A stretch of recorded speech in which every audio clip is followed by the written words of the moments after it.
तो दोस्तों नमस्कार, मैं हूं अनिल और रेसलिंग सुपर धमाल में आपका स्वागत है। तो दोस्तों WWE रेसलमेनिया 41 अब बेहद करीब है। आपको बता दें कि इस शो के लिए फैंस का एक्साइटमेंट बढ़ता जा रहा है। WWE ने नाइट 1 और नाइट 2 के लिए कुछ तगड़े मुकाबलों का ऐलान कर दिया है। रोमन रेंस, CM पंक, कोडी रोड्स और जॉन सीना समेत बड़े बड़े रेसलर्स शो में हिस्सा लेने वाले हैं। दोस्तों आपको बता दें, सभी फैंस का ध्यान इवेंट के सेटअप पर भी रहता है। स्टेज अच्छा होने से इवेंट का लुक और भी ज्यादा बेहतर हो जाता है।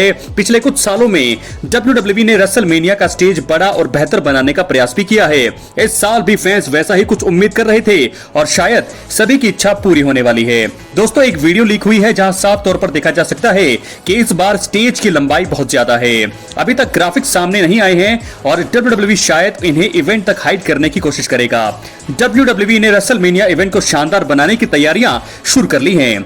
दोस्तों आपको बता दें कि रेसलमेनिया 41 के नाइट 1 और नाइट 2 के मेन इवेंट धमाकेदार होने वाले हैं। रोमन रेंस, CM पंक और सेथ रॉलिंस के बीच नाइट 1 के मेन इवेंट में मुकाबला होगा। उनकी स्टोरी लाइन बहुत ही अच्छी चल रही है और इसी वजह से ट्रिपल थ्रेट मुकाबले को लेकर फैंस काफी ज्यादा एक्साइटेड भी हैं।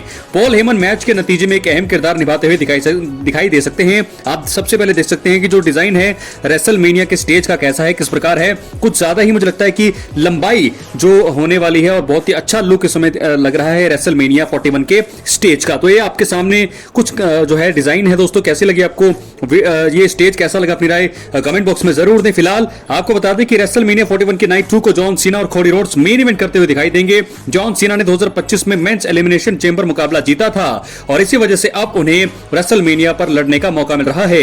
दोनों के बीच अनडिस्प्यूटेड WWE टाइटल के लिए भिड़ंत देखने को मिलेगी। जॉन सीना का heel टर्न हो गया है और उन्हें इस अवतार में बड़े शो में देखना एकदम ही रोचक होने वाला है। तो दोस्तों कैसा लगा आपको सबसे पहले शो का डिजाइन, अपनी राय कमेंट बॉक्स में जरूर दे। बहुत ही बड़ा ये स्टेज मुझे लग रहा है, लंबाई बहुत बढ़िया है और अच्छा मुझे लगता है कि इस बार सारा सेटअप होने वाला है। क्या लगता है आपको, अपनी राय कमेंट बॉक्स में जरूर दें। और इसी के साथ अब हम बढ़ेंगे अपनी अगली स्टोरी की तरफ जो जुड़ी है द फाइनल बॉस रॉक से। दोस्तों रेसलमेनिया 41 में रॉक आएंगे या नहीं, ये सबसे बड़ा सवाल अभी भी बना हुआ है। फिलहाल आपको बता दें कि एलिमिनेशन चेंबर 2025 में रॉक के इशारे पर ही जॉन सीना ने कोडी रोड्स के ऊपर heel टर्न लिया था और तब से वो WWE टीवी पे दूर हैं और नजर ही नहीं आ रहे हैं। उनके न आने से फैंस भी निराश दिख रहे हैं। वहीं रोड टू रेसलमेनिया 41 अब भी फीका पड़ रहा है। खैर अब एक अपडेट उन्हें लेकर सामने आ रहा है जिसके बारे में जानकर फैंस को निराशा हो सकती है। जी हाँ दोस्तों, स्पोर्ट्स कीड़ा रेसलिंग बिंग पर लाइव सवाल और जवाब के हालिया एपिसोड में बिल एप्टर ने द रॉक की रेसलमेनिया 41 की सिचुएशन को लेकर एक नया अपडेट दिया है। आपको बता दें, बिल एप्टर ने कहा है कि उनकी रॉक की फैमिली से बात हुई है। दिग्गज के अनुसार, मैंने द रॉक की फैमिली से बात की है और उन्हें अब तक ये भी नहीं पता है कि वो वहां पर आएंगे या नहीं। मैंने पहले कहा था कि वो यूरोप में एक फिल्म की शूटिंग में है और शायद इसी वजह से नहीं आ रहे हैं। बाद में भी कहानी आगे बढ़ सकती है। जॉन सीना अगर हारते हैं तो रॉक आकर उन्हें थप्पड़ मार सकते हैं। जॉन सीना से रॉक कह सकते हैं कि उन्होंने उन्हें बहुत निराश किया है। तो ये चीजें भी हमें देखने को मिल सकती है। क्या जॉन सीना हारेंगे दोस्तों? सवाल फिलहाल बहुत सारे हैं। इस जॉन सीना लूजिंग, ये भी सवाल बना हुआ है क्योंकि अगर रॉक नहीं आते हैं तो शायद मुझे लगता है कि जॉन सीना हार भी सकते हैं। तो रेसलमेनिया 41 नाइट 2 में जॉन सीना और कोडी रोड्स के बीच अनडिस्प्यूटेड WWE चैंपियनशिप के लिए मुकाबला होगा। इस मुकाबले को लेकर फैंस बहुत ज्यादा एक्साइटेड हैं। सीना 17 टाइम वर्ल्ड टाइटल जीत सकते हैं, ऐसा होने की पूरी संभावना जताई जा रही है।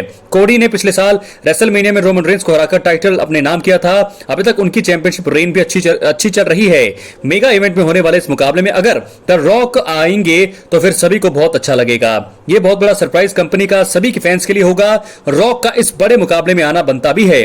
वैसे फिलहाल सभी की नजरें आने वाले स्मैकडाउन के एपिसोड पर होंगी जहां पर जॉन सीना आने वाले हैं। तो दोस्तों जॉन सीना आकर क्या बवाल मचाएंगे तो देखने वाली बात होगी, लेकिन मुझे लगता है बहुत सारी चीजें जॉन सीना कर सकते हैं। मैच को बहुत अच्छे तरीके से वो हाइप करेंगे। अटैक बदला जो कोडी रोड्स ने अटैक किया था जॉन सीना पर, उसका बदला जरूर जॉन सीना लेते हुए दिखाई दे सकते हैं और हो सकता है कि हमें जॉन सीना के साथ साथ द रॉक भी, फाइनल बॉस भी आते हुए दिख जाएं। तो ऐसे में मुझे लगता है कि रेसलमेनिया 41 का रोमांच और भी ज्यादा कई गुना बढ़ जाएगा। तो ऐसे में रॉक की सिचुएशन पर अपडेट दिया दोस्तों। बिल एप्टर जो हैं उन्होंने बताया है कि उन्होंने रॉक की फैमिली से बात की है, लेकिन रॉक की फैमिली को भी यहां पर कुछ पता नहीं है कि वो आएंगे या नहीं। तो फिलहाल जो भी होगा वो हमें रेसलमेनिया में ही अब पूरा पता लगने वाला है। अब हम बढ़ेंगे अपने अगली स्टोरी की तरफ जो जुड़ी है द बीस्ट ब्रॉक लेसनर से। तो दोस्तों आपको बता दें कि WWE इस समय TKO ग्रुप का हिस्सा है और ट्रिपल एच के पास क्रिएटिव कंट्रोल है। रेटिंग, स्पॉन्सरशिप, मर्च सेल्स, सोशल मीडिया व्यूज, सभी मामले में WWE को फायदा हो रहा है। कई सारे बड़े नाम लगातार कंपनी में काम करते हुए दिखाई देते हैं। ज्यादातर फैंस अमूमन नई मैनेजमेंट की तारीफ करते हैं। हालांकि एक हालिया चीज ने कई लोगों का ध्यान खींचा है। WWE ने एक बार फिर से अपने इतिहास से farmer WWE champion Brock Lesnar को मिटाने का प्रयास किया है और यह बहुत ही चौंकाने वाला कदम है। हालांकि उनकी ये चाल नाकाम रही क्योंकि एक फैन की नजर इस पर पड़ गई। सोशल मीडिया पर एक पोस्ट सामने आया जहां से पता चला कि रो के हालिया एपिसोड में CM पंक को पहला पॉल हेमन गाय बताया गया, जबकि यह बात सही नहीं है। सभी को पता है कि ब्रॉक लेसनर ही पहले पॉल हेमन गाय थे। उन्होंने 2002 में पॉल हेमन के साथ WWE में डेब्यू किया था। दूसरी ओर पॉल हेमन को CM पंक का मैनेजर बनने का मौका 2012 में मिला। साफ तौर पर WWE ने विवादों के चलते ब्रॉक लेसनर को अपने इतिहास से मिटाने का प्रयास किया और फैंस को गलत जानकारी दी। तो दोस्तों, यह पहला मौका नहीं है जब WWE ने ब्रॉक लेसनर का नाम नहीं लिया।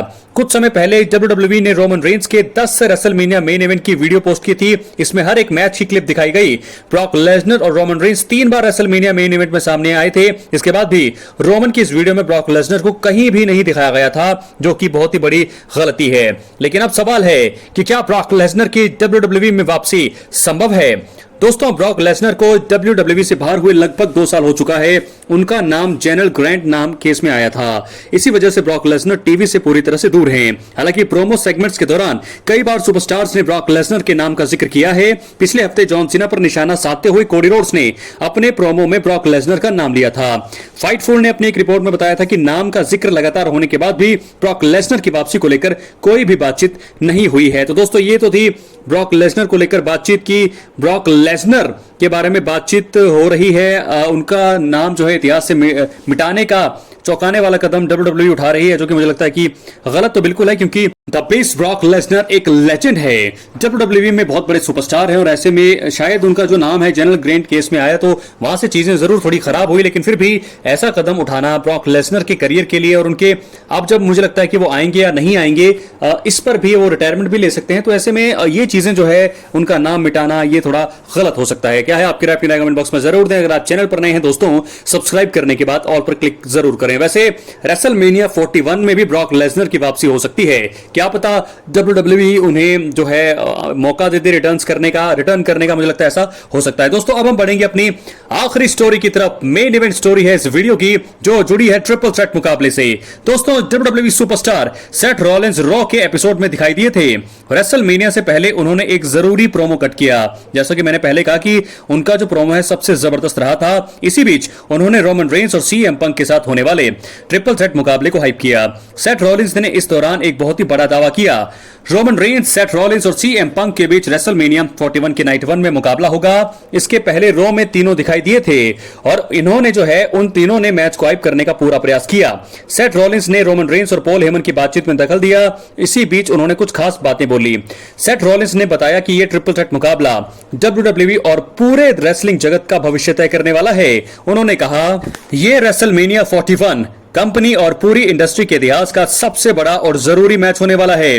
कारण यह है कि इस मुकाबले का विजेता असल में इंडस्ट्री का भविष्य तय करने वाला है। जी हां दोस्तों, बहुत ही बड़ी लाइन उन्होंने बोली है। फिलहाल सेथ रॉलिंस ने प्रोमो कट करते हुए अपनी बात रख दी। विजनरी सेथ रॉलिंस ने इस बीच पॉल हेमन की अपने ट्राइबल चीफ के प्रति वफादारी पर भी सवाल उठाए।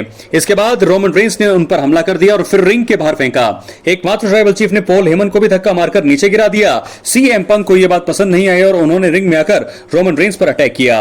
उन्होंने रोमन को रिंग के बाहर कर दिया। पंक ने पॉल हेमन को चेक करने का प्रयास किया। इसी बीच रोमन ने दोबारा रिंग में आकर best in the world CM पंक पर एक स्पीयर लगाया। सेथ रॉलिंस आए और उन्होंने स्टील चेयर से असली ब्लड लाइन लीडर यानी कि रोमन रेंस पर अटैक किया। सेथ ने इसके बाद CM पंक पर स्टॉम्प लगाया और रोमन रेंस को भी यही मूव दिया। WWE रेसलमेनिया 41 में अपने मैच से पहले सेथ रॉलिंस ने मोमेंटम पा लिया है और वो इसका उपयोग ग्रैंडेस्ट स्टेज पर जीत दर्ज करने के लिए कर सकते हैं। तो दोस्तों, क्या ये जो विजेता जो भी होगा ट्रिपल थ्रेट मुकाबले का, सच्ची में मुझे लगता है कि WWE का भविष्य तय करने वाला है। रोमन रेंस, CM पंक या सेथ रॉलिंस, जीतेगा कौन इसके बारे में तो कुछ पता नहीं है, लेकिन मुझे लगता है कि बहुत ही बड़ा इतिहास का सबसे बड़ा मुकाबला ये बन सकता है। जॉन सीना कोडी रोड्स का मुकाबला एक तरफ और इनका मुकाबला एक तरफ, बहुत ही बड़ा और रोचक मुकाबला होने वाला है। तो कौन जीतेगा दोस्तों? CM पंक, पॉल हेमन किसका साथ देंगे? पंक का देंगे, रोमन का देंगे, रॉलिंस का देंगे? क्या जीतेंगे रोमन रेंस? बहुत बहुत धन्यवाद।